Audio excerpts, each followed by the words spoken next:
Поранешниот француски председател Николас Саркози го призна поразот во првиот круг на внатрепартиските избори за председателски кандидат на републиканците. Не успев да го убедам мнозинството гласачи. Ја уважувам и ја разбирам нивната волја за еднината на другите политички фигури, како и за мојата.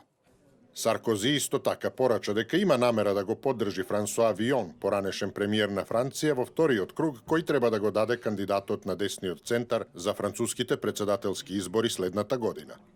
Го ценам поранешниот премиер Ален Жипе, но чувствувам дека ми се поблиски политичките избори на Франсуа Фион.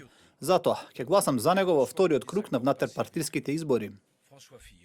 Поранешниот председател, признавајќи го својот пораз и честитајќи им на победниците во првиот круг, истакна дека и Франсуа Фион и исто така поранешниот премиер Ален Жипе за него представуваат влијателни дејци со кои тој плодно соработувал во негово време. Гласањето во првиот круг од прелиминарните избори во Франција се одржа во неделата. За кандидат на десниот центар се надпреваруваа 7 кандидати, 6 од главната опозицијска партија републиканци и 1 од христијанско-демократската партија. Една недела подоцна се одлучува помеѓу 2 кандидата кои ќе добијат најмногу гласови во првата рунда.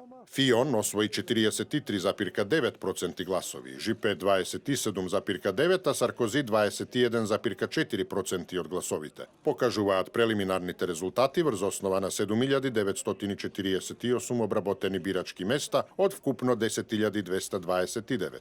Покрај Фион и Жипе, Саркози беше еден од фаворитите за номинација од Француската конзервативна партија во првиот круг на внатрепартиските избори за кандидат за председателски избори. Се претпоставува дека во одлучувачкиот круг на трката за председател, републиканците најверојатно ќе се надпреваруваат со крајната десничарска партија Национален фронт, која ја предводи Марин Ле Пен. Председателските избори во Франција ќе се одржат во 2 круга, на 23 април и на 7 мај следната година.